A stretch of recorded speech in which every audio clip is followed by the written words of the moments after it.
Now, we're recording now.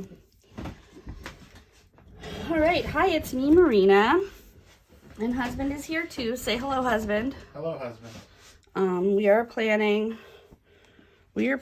on Sunday night. I stopped recording midday Friday and just vibed for the whole weekend. And I think that was...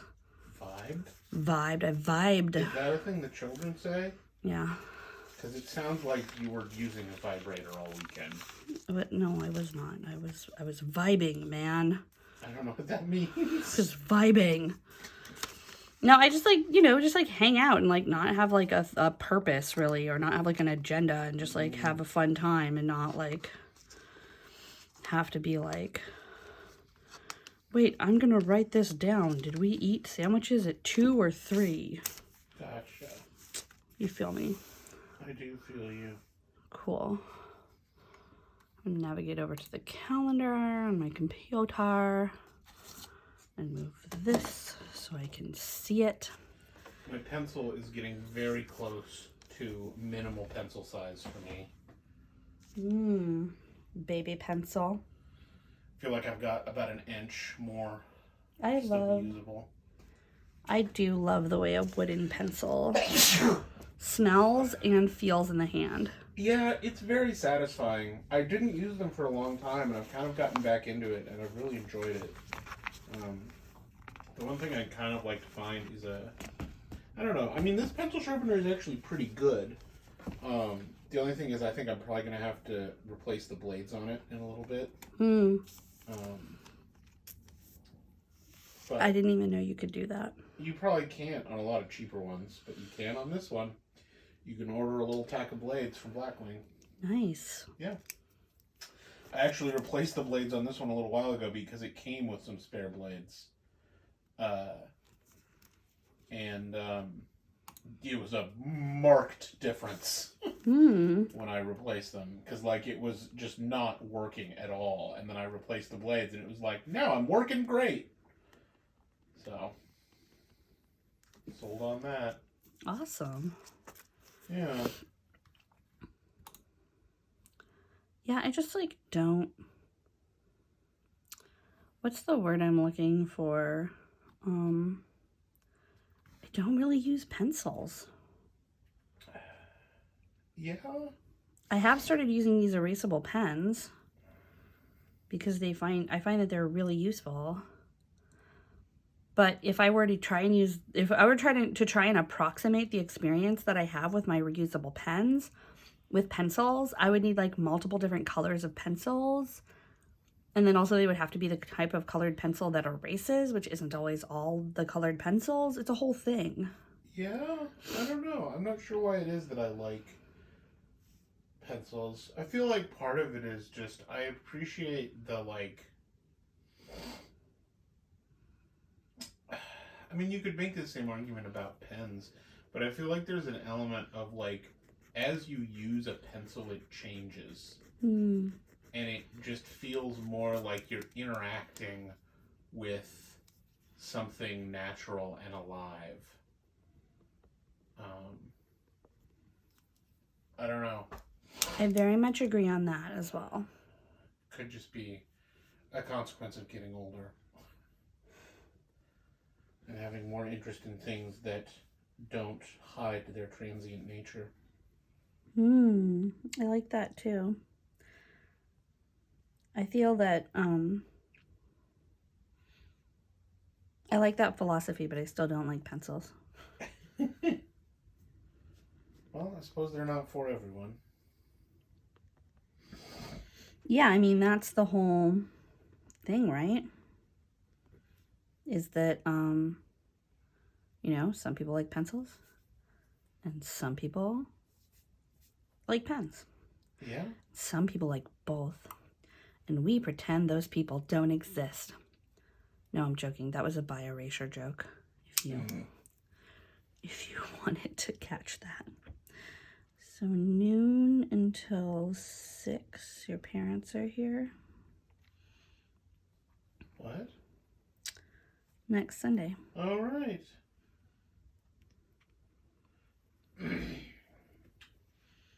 also have book club in not the middle of that, but at a point.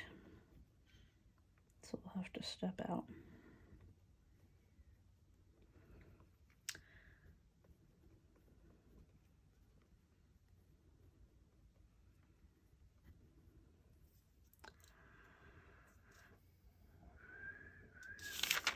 Cool. Oh, I didn't. Already? No, I didn't say it, but this is the plan with me for October 4th. No, I'm up.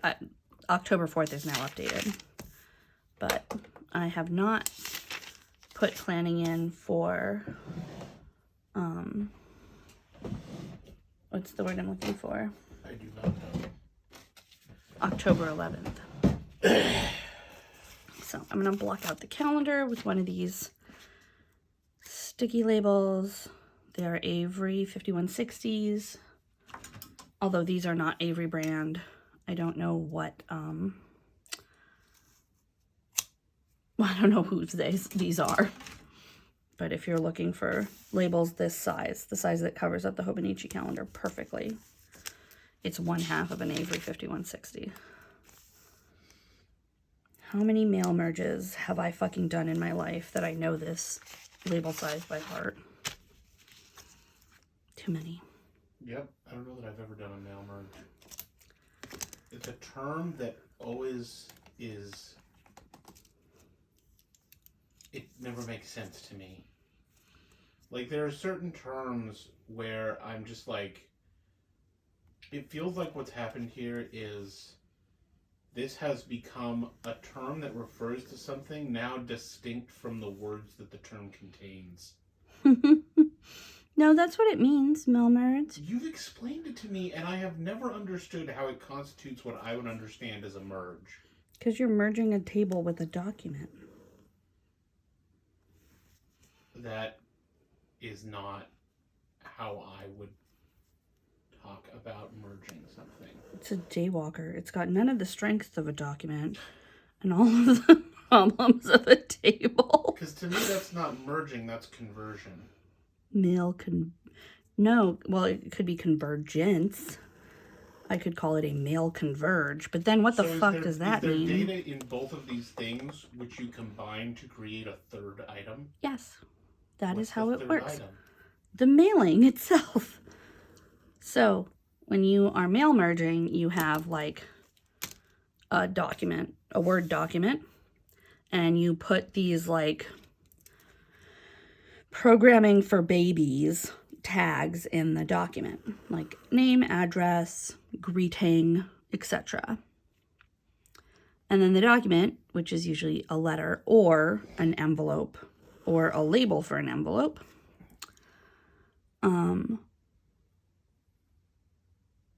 you hook that up, you merge it with a table.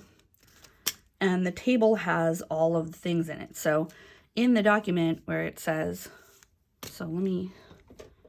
I'm going to illustrate this for everyone with this thingy. So you have a document, and inside the document, you'll have little tags for like a formal letter. So it'll say like name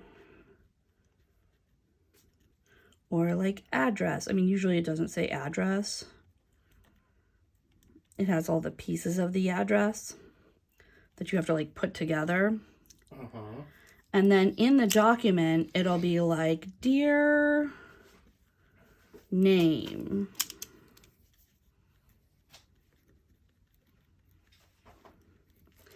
And then it'll be like, blah, blah, blah, blah, blah, blah, blah, blah, blah, blah, blah. Usually like, give us money.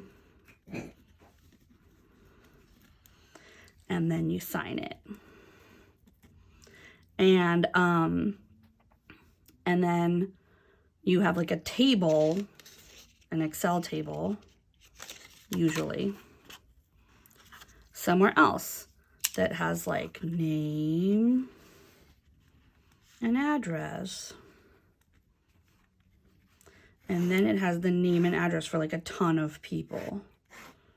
So it'll be like Dan, and he lives at the North Pole. And Jerry, he's in jail. And then when you, I don't know, when you merge them together, you end up with two, say our data set is only 2 people long, which it never is, but you have Dear, you have like Dan, and it ends in North Pole, and the document is like, Dear Dan, money, please.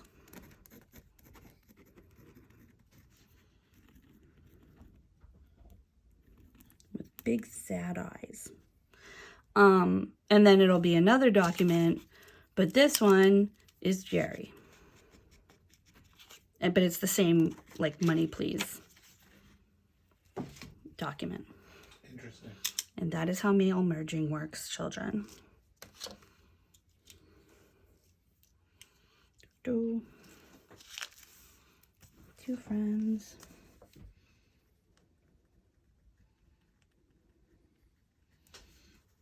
And measurement. And did I trust myself today? That's still a hard question to answer, which is why it's still on the question box. Because we ask the question until we know the answer.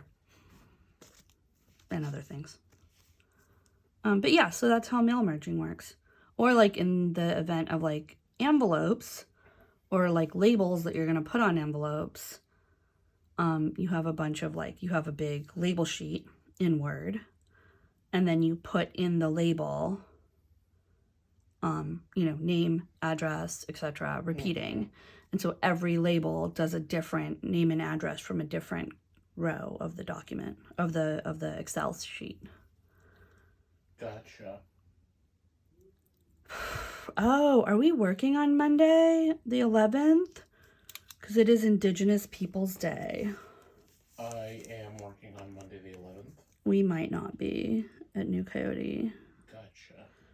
I-N-D. I always spell Indigenous wrong. Yeah, if you had our friends being here over the weekend on the calendar, you never shared that calendar with me. What? Because I don't see it. Okay, let me look at this. Calendar. Huh. You're right. It's not on there.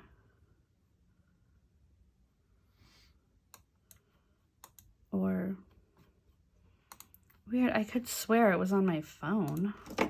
Ugh, I have a fruit fly in here. Our entire house has been like besieged by fruit flies. It's not okay. It's a little gross. Damn it, fruit flies.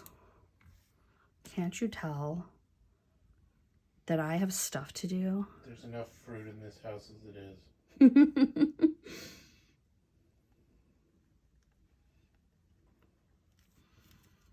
Do-do-do.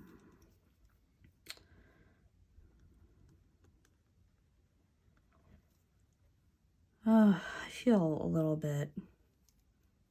Well, I feel exhausted because you had a really long weekend with a lot of really good stuff in it and also some bad stuff. Yeah. That I'm not interested in talking about on the YouTube. It's not dramatic. It's just like stressful. Stressful grown-up shit that sucks. This is a great picture that one of my friends put on her Instagram story. Oh my god, it looks like the cat is playing board games with them. That's so cute. I love it when cats are in positions that make them look like people. Right? There's just something about it. Yeah. I love a good anthropomorphized cat. Specifically cats. I don't like it when they do that with dogs. I think it's because dogs are so interested in being human already that it's not endearing. Like, sometimes it is, but most of the time you're just like, that's just a dog. Right? But cats are so, like I was talking to our friend about this weekend, about how, like, part of the appeal of cats is that they are very alien in weird ways. Yeah, I like that they're not like cats. They're not like us. Now, like, one of the things I like about cats is that, yeah, they're just not. I mean, like, I don't mind it when people are like, oh, my dog, she sits at the table. I'm not, like, mad. But I'm also not like, that's special. Your dog is a fucking boring, basic dog. Your dog is chuggy, Diana. Chuggy? That's a thing that children are saying. I don't really know how to use it, but I'm trying. Ugh. I do not try to do anything the children do.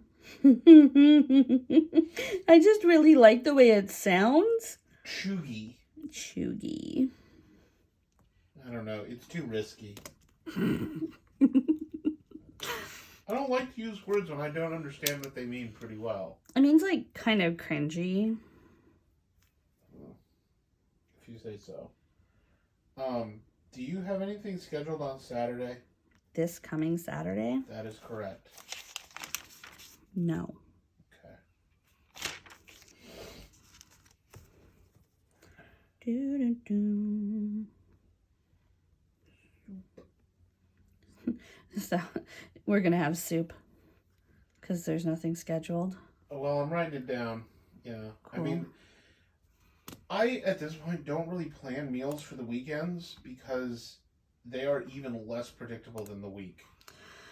Yeah, like, chances are I will, by the end of the week, have a thing on Saturday.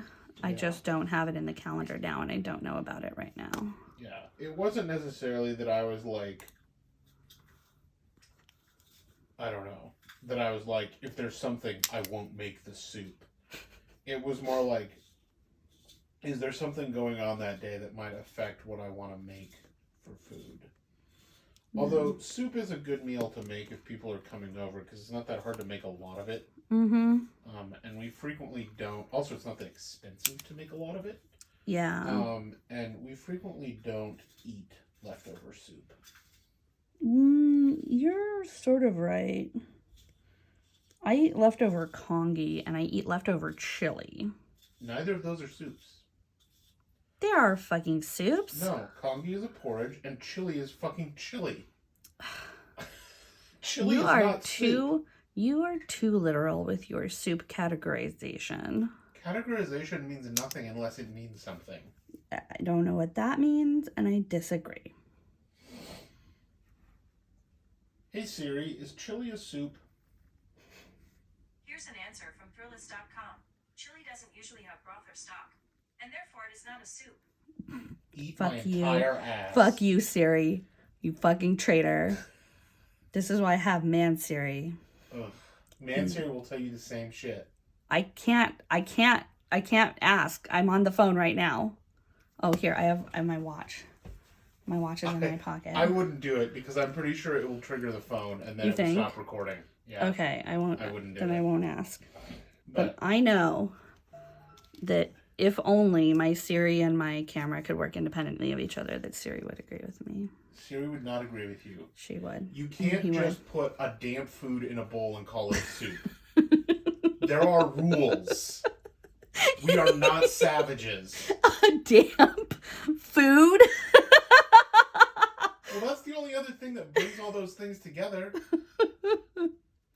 Okay, but then congee having a broth is thereby a soup. No, congee is not a soup. Congee is more like a porridge because it's thick. But it's made with broth, therefore it is a soup. Making something with broth doesn't make it a soup. We make rice with broth all the time, and that doesn't make rice a soup. Because it's not wet. Yeah.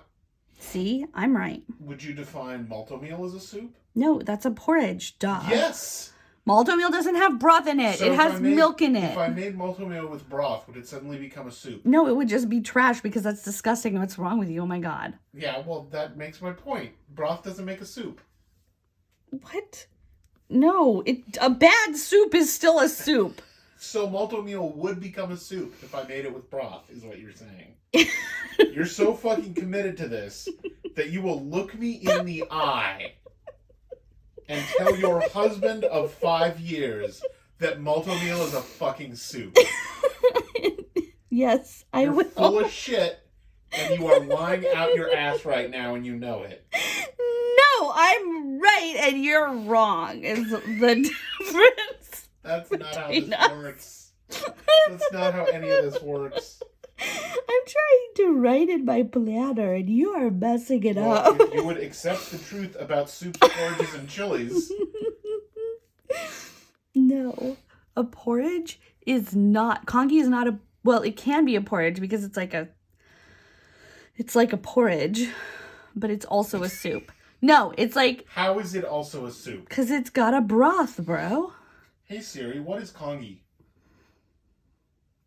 She's not even talking to you. Congee is a type of rice porridge or gruel eaten in Asian countries. When eaten as plain rice congee, it is most often served with side dishes. Would you like to hear more? You know what word it didn't mention in that description? No, you have to ask her. Is it a soup? Hey Siri, is congee a soup? Okay, I found this on the web for Iskonga soup. Check it out. No. Is Kong a soup? Hey Welcome Siri, is to congee Soup a soup? Kong. Here's what I found from Wikipedia. Awarjeen congee or kanjindi kanzi is a type of rice porridge or gruel eaten in Asian countries. It doesn't seem to think. Siri does not seem to think that congee is soup. I think it is. 6. Oh, wait.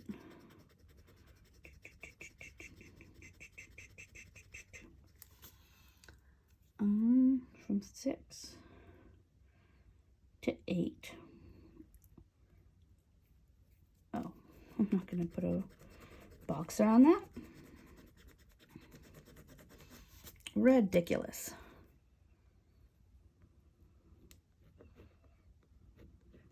Hey Siri, what's the difference between a soup and a porridge? Okay, Semantics. I found this on the web for what's the difference between a soup and a porridge. Check it out.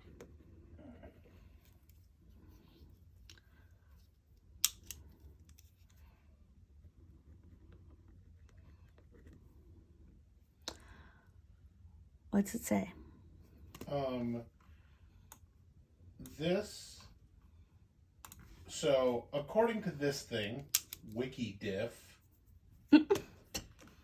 essentially, we've got a square rectangle situation here, where a porridge is a type of soup.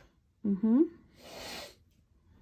So, I will certainly grant that, but I generally believe in using the most accurate taxon, the most specific taxonomy available to me. And in that case, it is porridge. So a congee is technically, yes, a soup, but I would refer to it as a porridge. So wait, I'm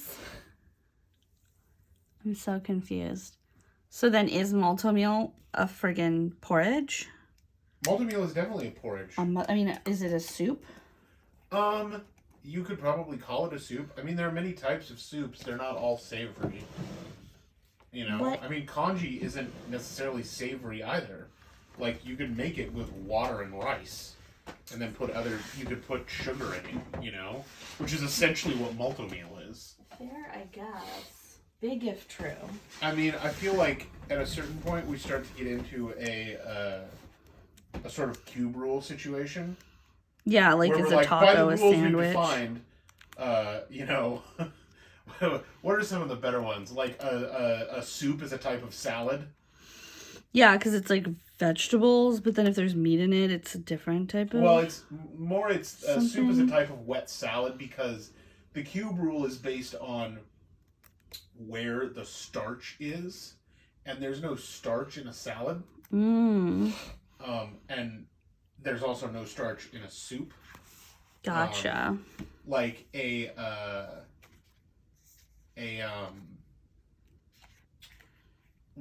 chowder in a bread bowl would actually fit into the cube rule. I forget what that one is.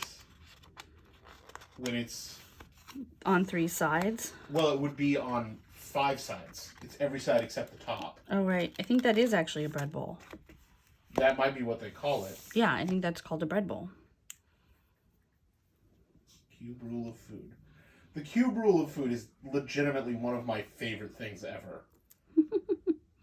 Because it is a largely useless taxonomic system for defining types of food. Yeah, I like it, although I change everything to be Mexican foods. Okay. Technically, soup in a bread bowl is a type of quiche. Oh. A salad in a bread bowl or a deep dish pizza or a key lime pie are also quiches.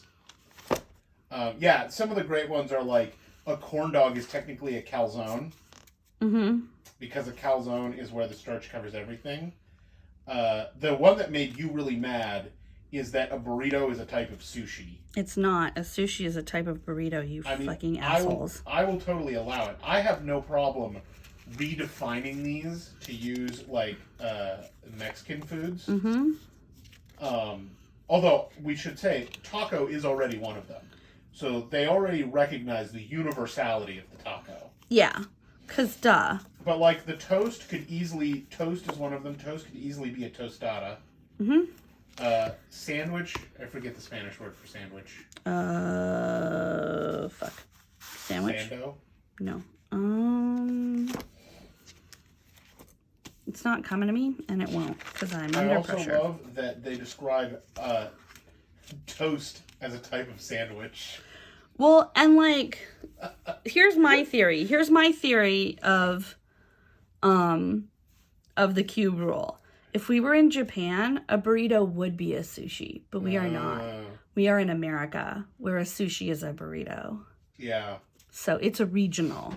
Yeah. One of their other rulings... For example, if we were Japanese. Yeah. Some of the additional cube rulings, which I feel are outside of the canon selection, are the cake, which is basically layers of starch between your fillings. So that would include... So, technically, lasagna, Big Macs, and flapjacks are cakes. And club sandwiches. Yeah, and club sandwiches. Salad is just, there's no starch. So things that are no, like, surrounding starch. So things that are technically salads include steak, mashed potatoes, and spaghetti. See, here's the thing. As well as poutine, chocolate, and soup. I would call what they call a salad a salsa. Because Mexicans don't eat salads. We eat salsas. Yeah. I mean, that's not like a general rule. It's not like we're not allowed. But in general, in the Latin American diet, salsa. Muffins or other blocks of starch are toasts. Rice, you are free to interpret the nature of rice however you wish. I kind of enjoy that. Vanilla soy latte is a 3-bean wet salad.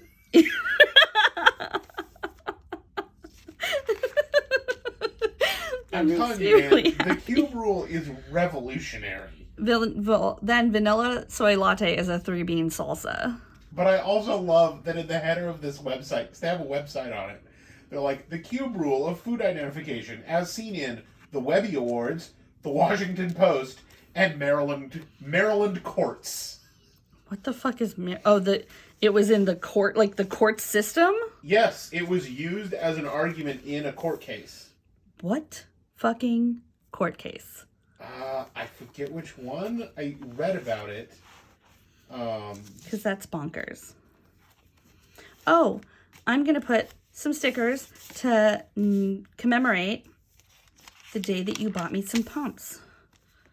Pumps? Lumpy pumps. Oh, pumpkins, yes.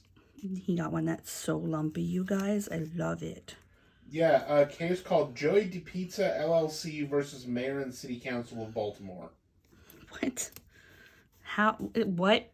I need to know this. What the fuck? I actually read almost the entire thing because I was really curious. Baltimore is home to over 1,000 brick-and-mortar restaurants and about 70 licensed food trucks, including Pizza di Joey and Madame BBQ, collectively the food trucks.